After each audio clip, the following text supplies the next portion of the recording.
اب وہ پنجاب میں ہوگا، اسے پنجاب سے نہیں نکلنے دینا، خبردار اگر وہ بچ کر سری نگر پہنچ گیا تو میں تم سب کو مار ڈالوں گا۔ سکسینہ اچانک ہی بے قابو ہو کر پٹ پڑا، وہ اپنے ماتحتوں پر برسنے لگا تھا۔ مونگیا، تم نے اپنی غلطی سے پہلے اس سالے کشمیری لونڈے کو گنوایا، میں تمہیں اپنے آپ کو ایک دفعہ پھر ثابت کرنے کا موقع دے رہا ہوں۔ عامر کو لے آؤ، خواہ اس کے لیے کچھ بھی قربان کرنا پڑے، کچھ بھی۔ سر وہ بچ کر نہیں جائے گا، میں اسے زندہ مردہ لے کر ہی لوٹوں گا۔ اس نے جین کو مار ڈالا۔ انسپکٹر مونگیا کا گلا رن گیا تھا، وہ جین کا اپنے ڈپارٹمنٹ میں سب سے بڑا اور پرانا عاشق شمار ہوتا تھا۔ جین نے اس کے ساتھ بھی کئی راتیں گزاری تھی، لیکن پھر اچانک ان دونوں کو الگ کر دیا گیا اور یہ مسلمان چھوکرا درمیان میں آ گیا۔ عامر اور جین کے ملاپ کے دوران اس نے ایک دو مرتبہ جب جین سے ماضی کے حوالے سے بات کرنا چاہی تو جین نے اس سے دھتکار دیا اور سختی سے کہا کہ وہ ڈسپلن کی پابندی کرے۔ مونگیا دل پر پتھر رکھ کر ڈسپلن کی پابندی کرتا رہا اور عامر اس کے سامنے گلچرے اڑاتا رہا۔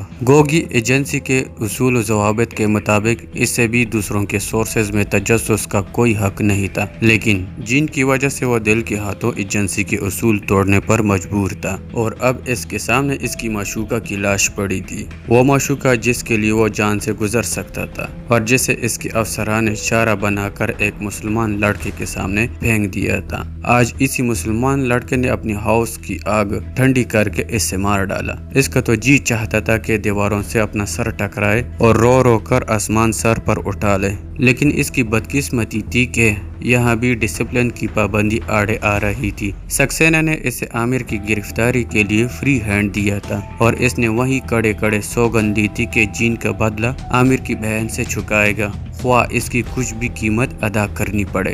سر کچھ پریشر ٹیکٹس اپنانے پڑیں گے، میرا مطلب ہے اس کی بہن کو پکڑتا ہوں، اس طرح وہ حرامی سامنے آئے گا، ورنہ تو بہت مشکل ہو جائے گا، وہ بہت چالاک ہے سر، آپ جانتے ہیں۔ بالآخر اس نے آن ریکارڈ یہ بھی اجازت طلب کر لی۔ ہاں ٹھیک ہے، لیکن اس سے آغاز نہیں کرنا، یہ آخری حربہ ہوگا۔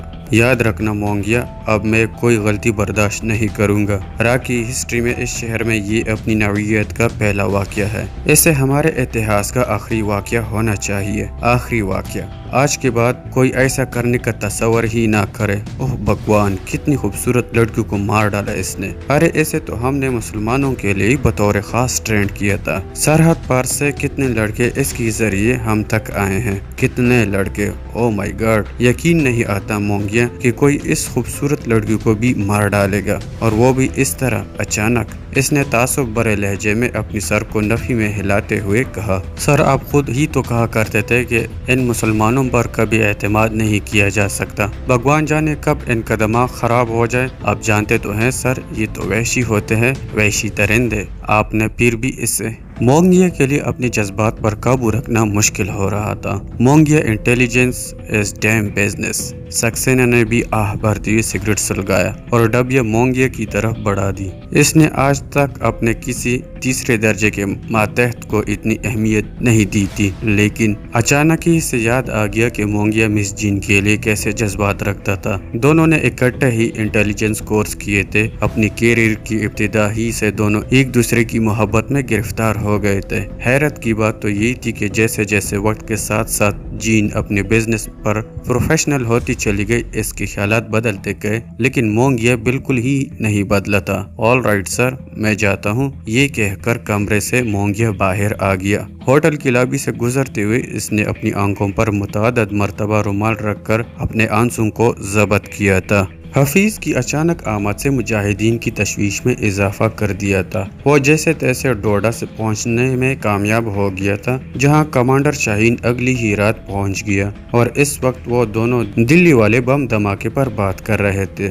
حفیظ نے اسے اپنی آمد سے فرار تک ساری کہانی مکمل تفصیلات کے ساتھ بیان کر دی تھی، اور امر سنگھ کی موت سے بہت دکھی ہو رہا تھا۔ کاش کاتب تقدیر نے اس کے بجائے مجھے منتخب کر لیا ہوتا، حفیظ نے ٹھنڈی سانس لے کر کہا۔ اللہ کی مرضی، لیکن وہ لڑکا خالد بہت ہوشیار تھا۔ پھر کمانڈر شاہین کو ابھی تک یقین نہیں آ رہا تھا کہ یہ سانحہ گزر گیا ہے۔ ہاں، میں ابھی بھی اس بات پر حیران ہوں، بہت بڑے مراحل آسانی سے طے ہو گئے، لیکن ہم چھوٹے سے معاملے پر پھنس گئے۔ حفیظ نے بتایا، ایسا ہوتا ہے، کبھی کبھی ان کے سر پر سے ٹرک گزر جائے تو انہیں ہوش نہیں رہتی اور کبھی کبھی اپنے جسم پر مکھی بیٹھنے سے ہوشیار ہو جاتے ہیں۔ تم تو اس بات کو اچھی طرح سمجھتے ہو، شاہین نے کہا۔ ایک بات سمجھ نہیں آ رہی ہے کہ اس نے ہمارے قیام کے لیے آخر مسلمان آبادی ہی کیوں منتخب کی؟ حفیظ نے اندیہ ظاہر کیا۔ مسلمانوں کو چونکہ خوشگمان ہونا چاہیے، اس حوالے سے میں تو اس کا مثبت پہلو ہی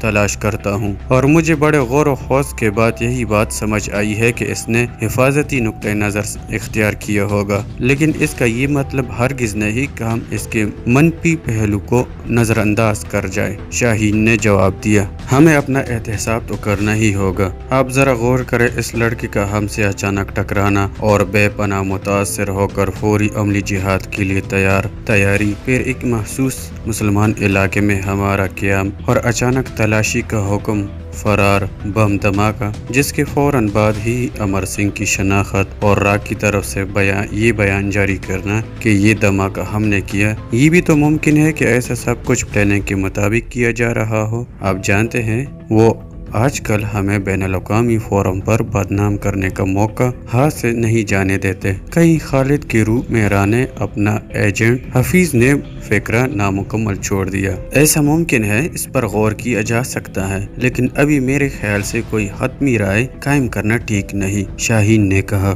ہاں، میں بھی یہی گمان کرتا ہوں۔ واقعی ابھی کوئی نتیجہ تو نہیں نکلا۔ میرے خیال سے عامر کی آمد کے بعد سے ہم کوئی رائے قائم کر سکیں گے۔ وہ کتنے ہی ہوشیار ہو، اب دلی میں تو وہ نہیں رہ سکتا، کیونکہ جس گیسٹ ہاؤس میں ہم نے قیام کیا تھا اس کا پتہ وہ لوگ ضرور لگائیں گے، جس کے بعد عامر تک پہنچنا ان کے لیے مشکل نہیں رہے گا، حفیظ نے کہا۔ میں نے وہاں بھی اس سے یہی کہا تھا کہ کام مکمل ہوتے ہی وہ سری نگر آ جائے۔ اس کا فی الوقت دلی میں رہنا بالکل ٹھیک نہیں، کمانڈر شاہین نے بتایا۔ دونوں اپنے ٹھکانوں پر باتوں میں مصروف تھے جب ایک مقامی مجاہد ان کے لیے آج کا تازہ انگریزی اخبار انڈیا ٹائمز لے آیا۔ شاہین نے حسب عادت اخبار مطالعے کے لیے کھولا تھا اور پھر پہلے ہی صفحے پر ایک لاش کی تصویر کے ساتھ خبر اور ہوٹل کے لیٹر پیڈ پر مجاہدین کی طرف سے لکھی تحریر نے اسے چونکا دیا۔ خبر مکمل کرنے سے پہلے ہی اس نے حفیظ کو دکھائی اور دونوں ایک ساتھ ہی متجسس ہو کر اخبار پر جھک گئے۔ دونوں نے بڑی تیزی سے باری باری خبر پڑھی تھی اور دونوں ہی خبر کے اختتام پر خاموشی سے ایک دوسرے کی طرف دیکھ رہے تھے۔ کیا خیال ہے تمہارا؟ کمانڈر شاہین نے حفیظ سے پوچھا۔ آپ کا ذہن کس طرف جا رہا ہے؟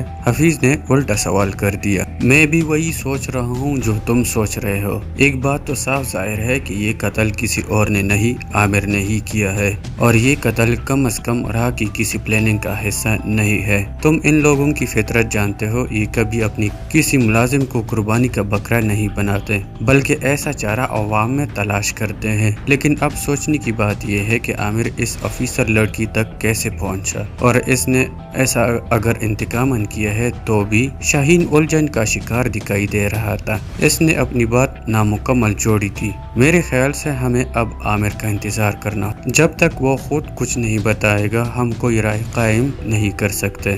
بہرحال میں اس سے متعلق 50-50 سوچ رہا ہوں۔ ممکن ہے وہ ڈبل کراس ہو، یہ بھی ممکن ہے کہ اسے اللہ تعالیٰ نے سیدھا راستہ دکھا دیا ہو۔ یہ تو اللہ کے اختیار میں ہے کہ ایسا کسی بھی گمراہ بندے کو صراط مستقیم پر لے آئے۔ ہم خود کیا تھے؟ میرے متعلق تو تم جانتے ہو، مجھ سے زیادہ گمراہ نوجوان شاید سارے شہر میں کوئی نہیں تھا، لیکن جب اللہ تعالیٰ نے کرم کیا تو کمانڈر بھائی شیر خان کے ساتھ ایک ہی ملاقات۔ ممکن ہے اللہ نے اسے بھی ایمان دیا ہو، کمانڈر شاہین نے کہا۔ اللہ کرے جیسا آپ سوچ رہے ہو ایسا ہی ہو، حفیظ نے مختصر سی بات کی۔ بہرحال یہ مسئلہ آج مجلس شورا میں رکھتے ہیں، اور ہاں تمام اخبارات کے دفاتر میں ہمارا نقطہ نظر پہنچ جائے۔ کوشش کرو کہ بھارت کے اخبارات میں یہ خبر زیادہ شائع ہو۔ دلی کے بم دھماکے سے کسی مجاہد تنظیم کا کوئی تعلق نہیں، اور یہ صرف مسلمانوں کو مجاہدین گمان کرنے کی ایک گناہونی سازش ہے، کمانڈر شاہین نے ہدایات جاری کی۔ ایسا ہو رہا ہے،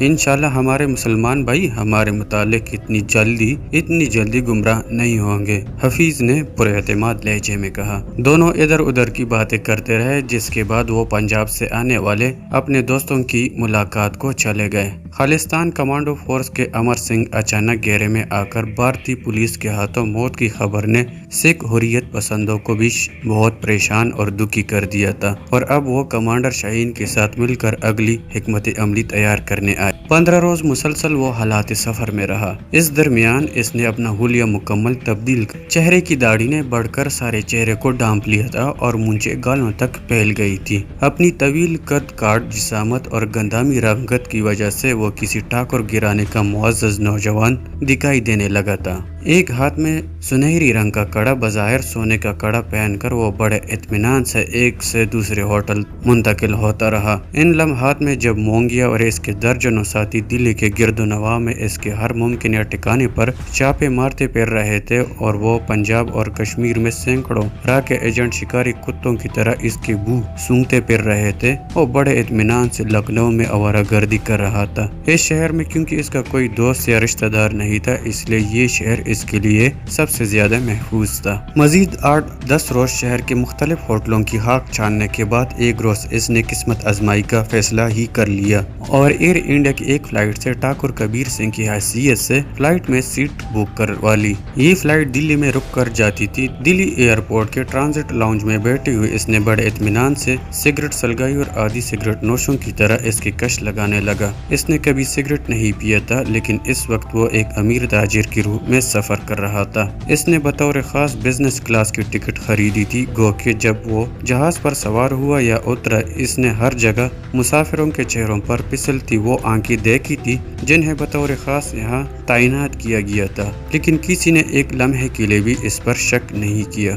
عامر نے اپنے سر اور داڑھی سے آدھے بال اس طرح سنہری کیے ہوئے تھے کہ اس کو غور کرنے پر بھی پہچاننا ممکن نہیں رہا۔ سری نگر تک اس نے اپنا سفر ایک امیر کبیر تاجر کی حیثیت سے کیا۔ شاہین اسے سری نگر میں اپنا جو رابطہ نمبر دیا تھا، اسے علم تھا کہ راہ نے اس نمبر پر بگ لگایا ہوگا اور وہاں فون کرنا موت کو دعوت دینے کے مترادف ہوگا۔ اسے شاہین سے ملاقات کے لیے کوئی اور طریقہ اختیار کرنا ہوگا۔ ایک سچائی جس نے سری نگر میں پہنچنے کے چند منٹ بعد ہی عامر سے اپنا آپ تسلیم کروایا تھا، یہ تھی کہ یہاں دلی کی حکومت نہیں تھی، گو کہ ہر قدم پر بھارت کے مسلح افواج وردیوں میں اور سفید پوشوں کی صورت میں موجود تھے، لیکن عملاً یہاں مجاہدین کا راج۔ یہاں سے بھارتی سیکیورٹی فورسز کسی کشمیری مجاہد کو اغوا تو کر سکتے تھے، اچانک حملہ کر کے یا کریک ڈاؤن کر کے قتل عام تو کر سکتے تھے، لیکن یہاں کسی مجاہد کو گرفتار کرنا ان کے لیے ممکن نہیں تھا۔ دلی میں اس کے دوست بتایا کرتے تھے کہ بھارتی سیکیورٹی فورسز کے جوان مجاہدین سے براہ راست الجھنے سے کنی کترانے لگتے تھے، جس کا مظاہرہ اس نے اس وقت لال چوک میں دیکھا جب ہزاروں کشمیریوں کے جلوس میں مسلم مجاہدین بھارتی حکومت کے خلاف نعرے لگا رہے تھے اور ہوائی فائرنگ بھی کر رہے تھے، اور ان کے چاروں طرف موجود فوج اور پیراملٹری فورسز کے جوان ان کا کچھ نہیں بگاڑ سکتے تھے۔ وہ جلوس کے اندر ہی اندر اس طرح غائب بھی ہو جاتے تھے جس طرح اچانک نمودار ہوا کرتے تھے۔ عامر کا تو اثاثہ ایک بریف کیس تھا جس میں معمولی ضروریات کی چیزیں اور چند سو روپے باقی رہ گئے تھے۔ اس نے فی الوقت سری نگر کے سب سے مہنگے ہوٹل میں ٹھاکر کبیر سنگھ کی حیثیت سے قیام کیا تھا، اور بازار کا چکر لگا کر واپس آنے کے بعد دیر گئے تک شاہین سے ملاقات کی ممکنہ صورت پر غور کرتا، بالآخر ایک نتیجے پر پہنچنے کے بعد مطمئن ہو کر سو گیا۔ ہماری اس کاوش کو پسند کرنے کے لیے لائک کا بٹن دبا دیجئے اور اپنا فیڈ بیک کامنٹ میں لکھ دیجئے۔ اللہ حافظ۔ Tell me, till my heart breaks. Tell me what you want to say.